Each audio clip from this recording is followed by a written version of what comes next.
Halo guys, welcome to Bacarito. Jadi hari ini kita akan melakukan sesi Annabelle ya teman-teman ya. Analisis gembel terhadap orang-orang gembel anjir. Bukan lagi analisis terhadap permainan tadi, tapi kita akan analisis terhadap kelakuan ya guys. Aduh, seperti berita yang kalian dengar kalau kalian lihat di kolom halaman resminya AFC bahwa tuan rumah itu Qatar dan Arab Saudi.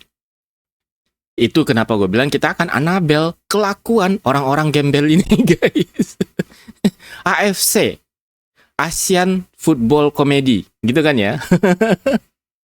Iya kan guys, Asian Football Comedy. Karena kita di Asia ini ya, terutama di Asia, kita terus-menerus disuguhi oleh drama-drama komedi seri-seri terbaru yang serinya itu panjang-panjang banget di Netflix. Itu sponsor atau produced by AFC. Asian Football Comedy ya teman-teman. Gini jadinya kalau seandainya sebuah federasi itu dikelola oleh OKB teman-teman. Kalian tahu OKB kan, orang kayak blow on. Yang mereka nggak ngerti sepak bola, nggak paham olahraga teman-teman. Kenapa? Mungkin seumur hidupnya mereka nggak pernah olahraga. Karena dalam olahraga itu ada yang namanya unsur sportivitas atau fairness gitu kan, keadilan atau unsurnya keseimbangan. Nah, kalian bisa bayangin teman-teman ya, kita akan analisis kelakuannya si Asian Football Comedy ini ya. Bayangin, logika mana yang dipakai? Nalar mana yang dipakai? Ada peserta, ini peserta, 2 tim, yang jadi peserta di round 4, terus dijadiin host guys. Logika mana yang dipakai teman-teman? Gue kadang-kadang kesel, geli, dan tapi ketawa. Karena komedinya berseri-seri guys. Lu bisa bayangin, pesertanya dijadiin host. Ya jelas, sementara ini kan bukan putaran final Piala Dunia ya. Kalau putaran final oke lah, terserah bebas. Karena itu kan putaran final. Tapi ini masih playoff gitu loh. Kualifikasi, kocak. Dan lu bisa bayangin teman-teman, ketika mereka dijadiin host, pesertanya dijadiin host, berarti mereka punya banyak keuntungan. Dan ini sistemnya bukan kandang-kandang ya guys ya. Karena mereka pakai host gitu kan. Dan lucunya teman-teman ya, kalau mereka dijadiin host, keuntungan mereka tuh banyak. Sementara negara yang paling dirugiin ya kita cuy. Lu bisa bayangin gak sih? Negara yang paling dirugiin tuh kita. Pertama karena kita satu-satunya dari Asia Tenggara. Ya. 5 lainnya tuh dari Arab cuy.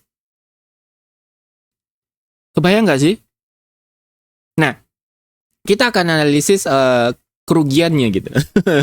Akibat kelakuan orang-orang OKB, orang kayak blow on ini ya. Bahlul ente ya. Bahlul apa sih guys? Kesel gue aja. Nah jadi, kerugian pertama. Nih ya, kalau misalnya mereka jadi host dan kita enggak. Kita, pemain kita itu, kebanyakan dari Eropa, teman-teman.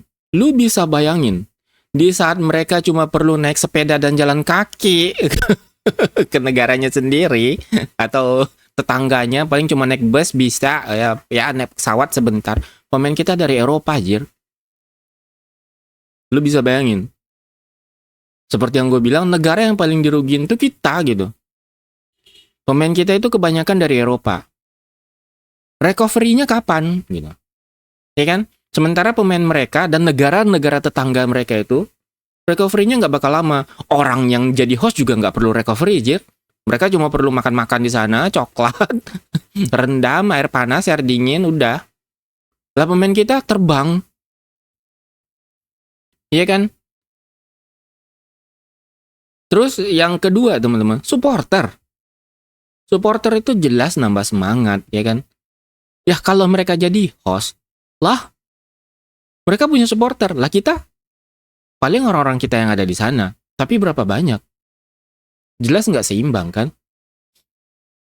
Nah ketiga, ini yang paling penting teman-teman. Yang gue analisis. Aduh, bahlul ente. Lu bisa bayangin, iklim, cuaca.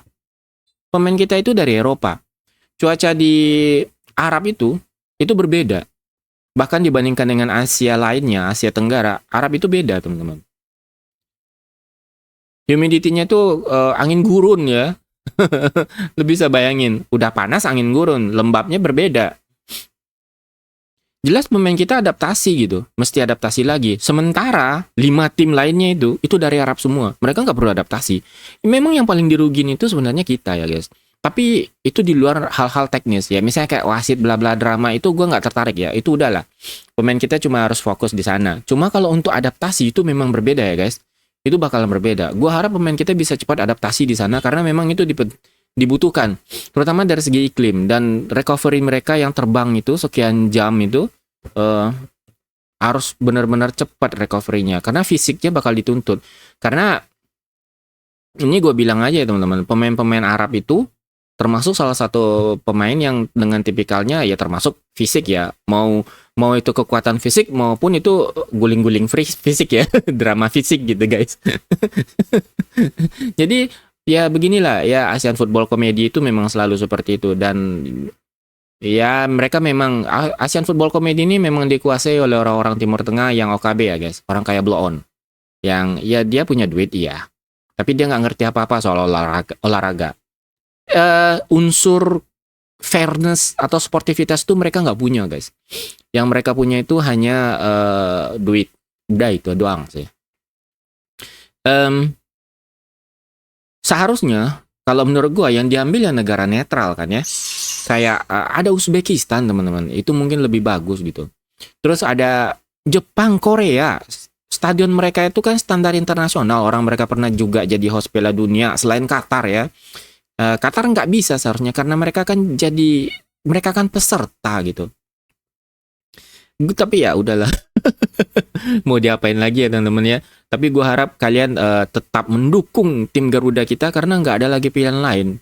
Udah ditetapkan kecuali FIFA yang anulir gitu kan. Kalau misalnya ada beberapa negara yang protes terus FIFA anulir dan FIFA yang menentukan tempatnya, oke. Tapi ini kan AFC yang dikasih mandat. Ya udah gimana lagi.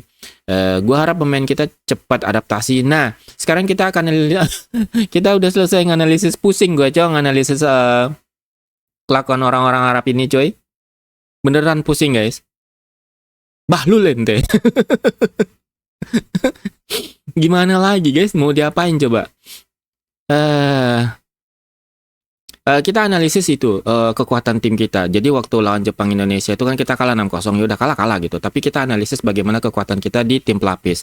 Sebenarnya teman-teman ya, kalau seandainya yang main itu juga dipakai pemain inti, kita juga bakal kalah guys. Kalau menurut gua ya, walaupun gua pinginnya menang, tapi kita bakal kalah gitu. Kenapa?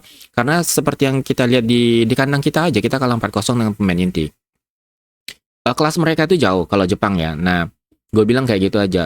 Belum lagi ini yang paling penting. Kalau kelasnya itu karena banyak unsur. Jadi kelas bermain sebuah tim itu banyak unsur. Pertama, tim itu udah chemistry-nya udah lengket.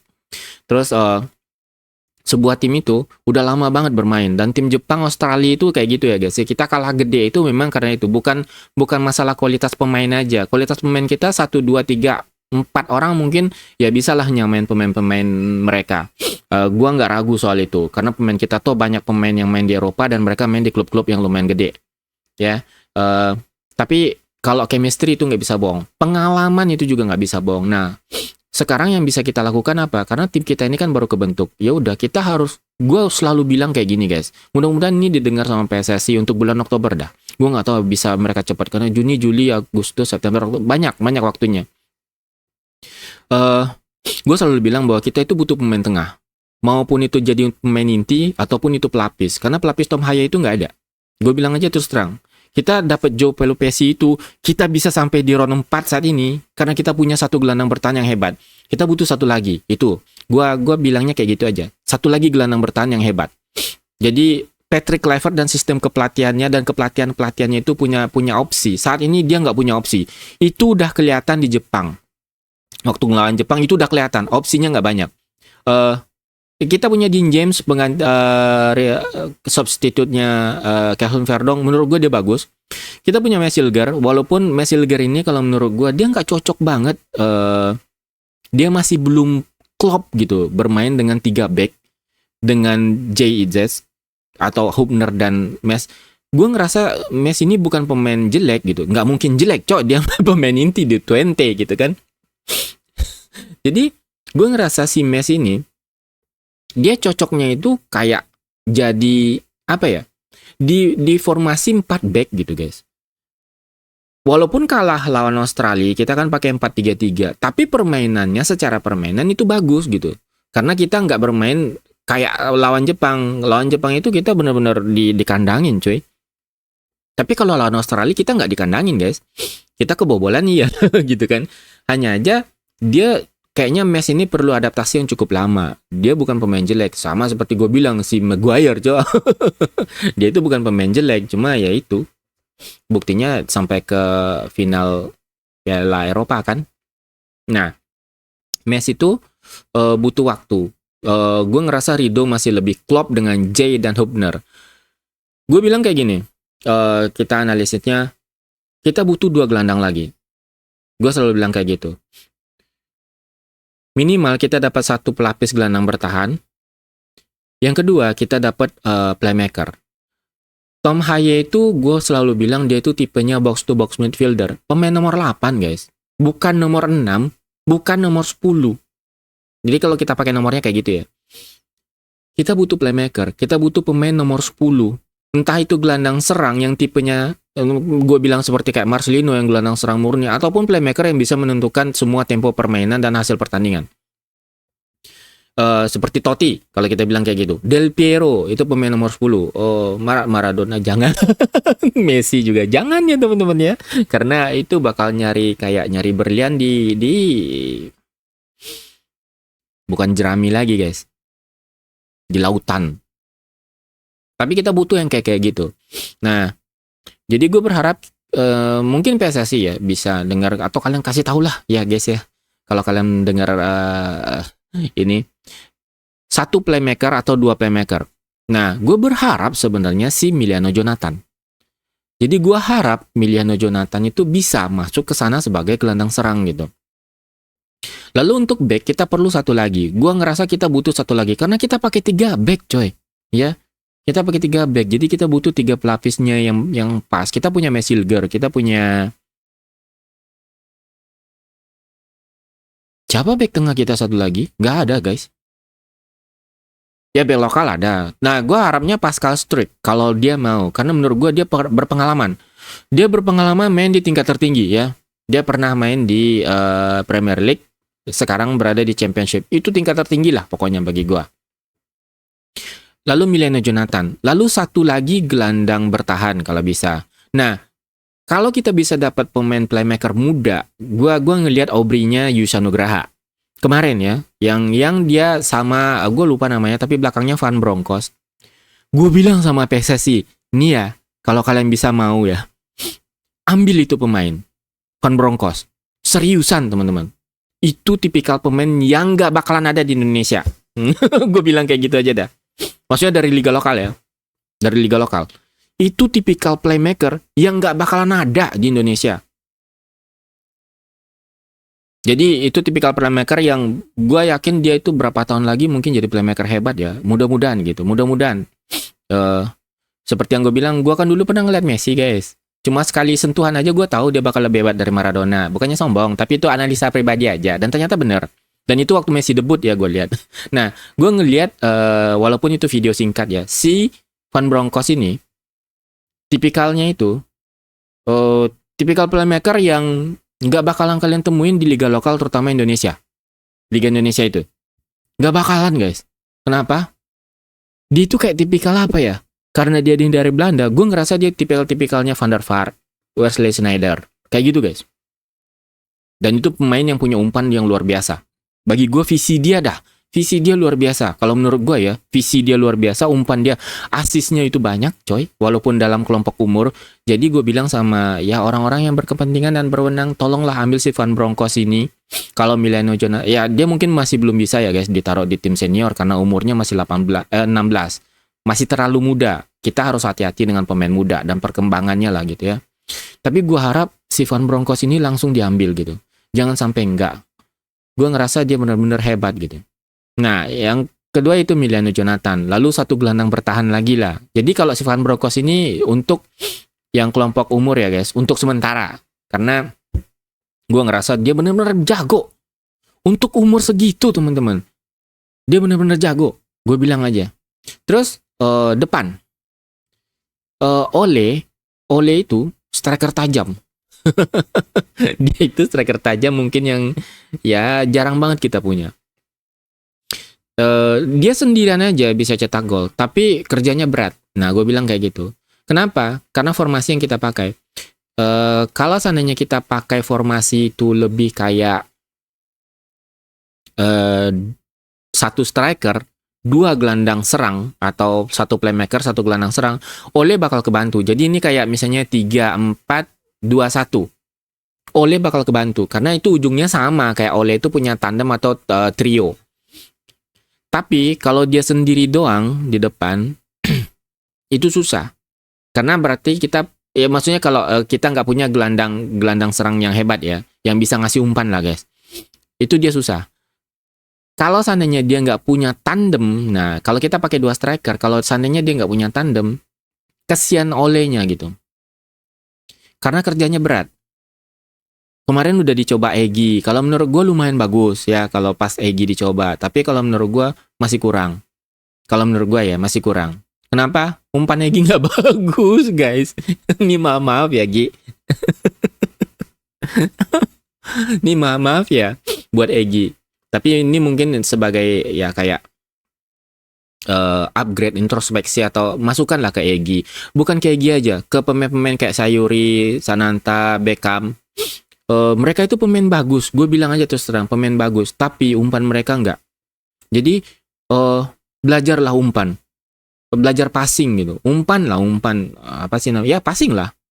True pass terutama, true pass. Nah, ini yang gue lihat teman-teman dari si Van Bronckhorst itu. Ya guys ya, gue bilang terus terang dari Van Bronckhorst ini yang gue lihat itu true pass-nya, passing-nya, visinya cuy. Gila itu orang. Mantap guys. Nah, jadi gue bilang kayak gitu. Jadi untuk kalian yang dengar podcast ini atau siapalah gitu terserah, tolong kasih masukan ke PSSI. Minimal 2 gelandang untuk timnas senior yang Van Bronckhorst ini masih bisa di kelompok umur. Di Piala Dunia umur 17 dia bakal dibutuhkan. Ya, gue bilang kayak gitu. Terus tandemnya si Ole. Terus 1 back lagi. Pascal Struijk. Udah gue bilang gitu aja guys, kalau dia mau. Tapi ini sebenarnya kan kalau mereka mau ya. Tapi gue harap memang kita bisa usaha lebih keras untuk ngegenjot dapat pemain kayak mereka. Karena terus terang bagi gue, yang pemain yang gue sebutin tadi itu termasuk pemain top lah, yang bakalan memang top nantinya gitu. Kalau menurut gue sih. Jadi segitu aja sih. Salam buat AFC ya, ASEAN Football Comedy kita, dan OKB orang kaya blow on kita. Balu lente. Jadi gitu aja guys. Sampai jumpa di video berikutnya. Like ya, subscribe. Bye.